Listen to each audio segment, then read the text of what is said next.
Well, hello everyone. Hello world. We know some of you wanted to be with us this weekend at Call by Love related to Site 4 of the Meditation Gardens that was co-facilitated by Carol Rose and Marj Britt. So we decided to share with you some of the pictures and also some of the video excerpts about this weekend. So if you stay in, you'll see some of the videos.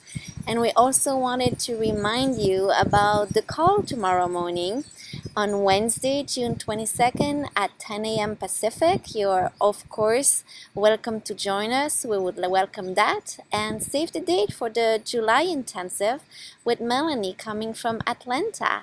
How exciting to have her finally joining us after hearing her voice for so long on the phone. It'll be wonderful to have her with us in person in July. So here is Carol and Marj from this Saturday.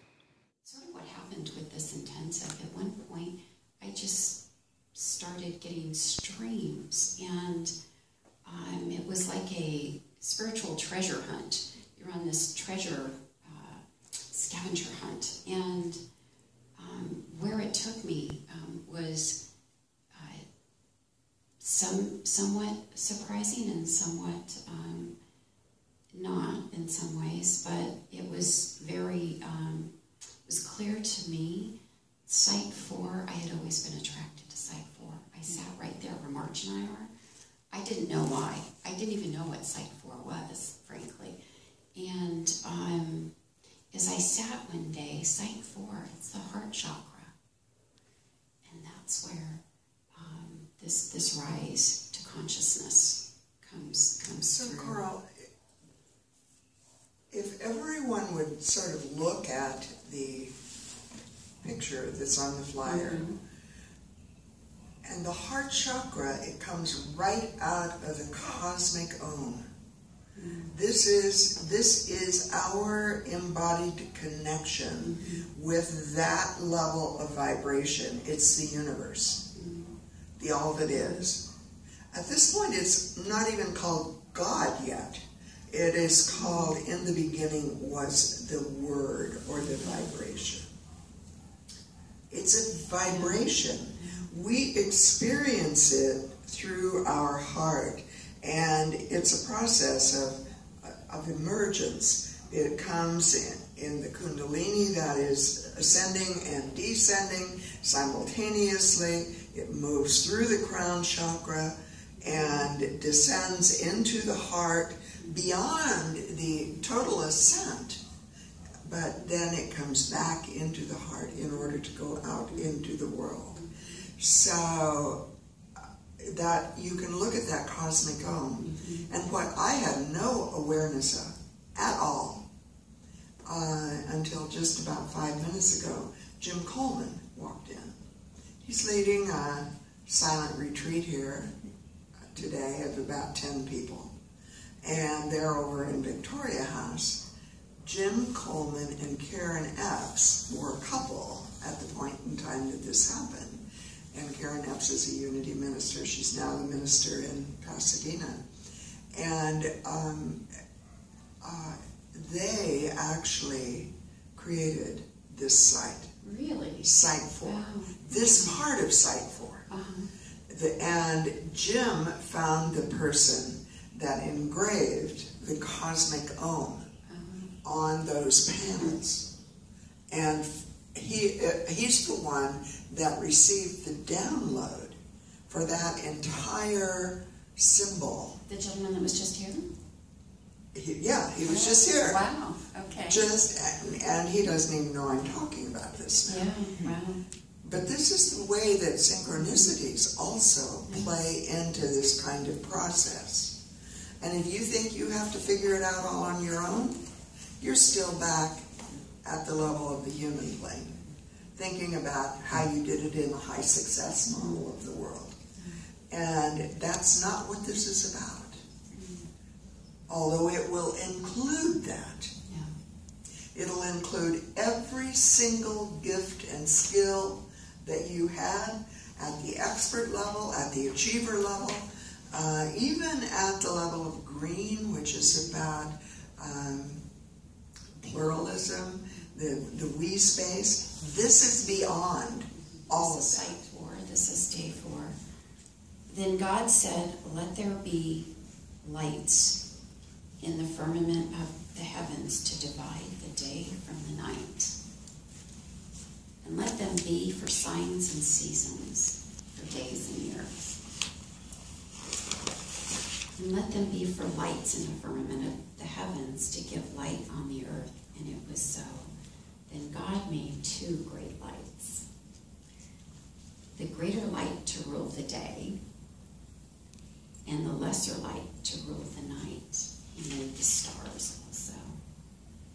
So many times we think that it's just light and dark. There is light in the darkness. It is the stars.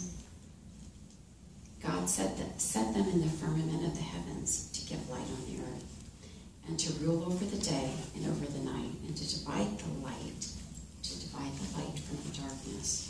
God saw it was good. So the evening and the morning were the 4th day. This is sunrise. This is sun rising in the heart. And this is the place, this is where separation dissolves. And yet we still experience sometimes remnants of it that are like memories that we don't always understand. And then we go to the cosmic Om, which includes for everything there is a season, a time to,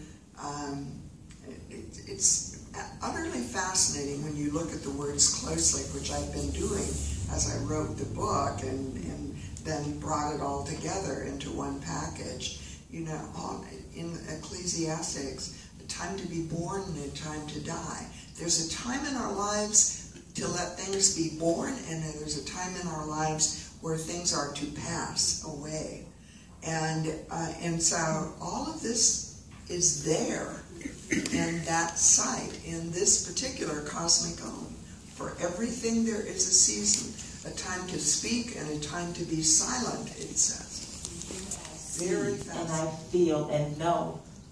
And I said it just knowing it just came forth, but I understand why I said what I said about an hour and a half ago, that those who needed to be here for this information that is flowing through you, Coral, to all of us, because we're supposed to be here to receive this, and an amazing vibration that I'm feeling of the amazing that I know we don't even recognize what is going on, what is happening, but you needed to remind us that it happens in us, through us, as us, and we may not understand it right now, but I am so blessed to be in the presence of what I am seeing and being a part of right now.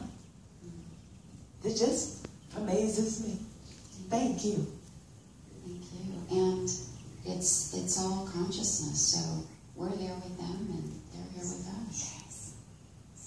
Whatever you're going through, jump, and God, love will catch you. And I held on to that statement for months, and I did jump, and love has caught me. And I am now living with love. Love is not, I'm allowing love to embody me. And I have been going through a lot of transformation, and I am feeling inspired that I'm allowing love to take over me, so that when I speak, I only allow the voice of love to speak through me. When the other voice wants to speak, I keep quiet. But I only give permission for the voice of love to speak through me, and the actions of love to embody me, to manifest through me. I find evolution is a moving thing, dynamic, very dynamic.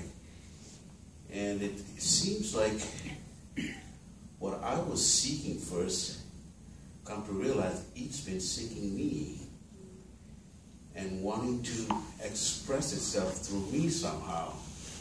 So in fact, what I've learned is that work that I'm doing for myself is not about me. it's in preparation to be in service to this thing that wants to come through. Yes. And that's amazing thing. And so that's why I'm in this place. I realize it's not about peace really. You need that stability and quiet so that you can listen to what's coming through. That's the only reason really. And so my other idea of being kind of complacent and being quiet, it's totally disrupted.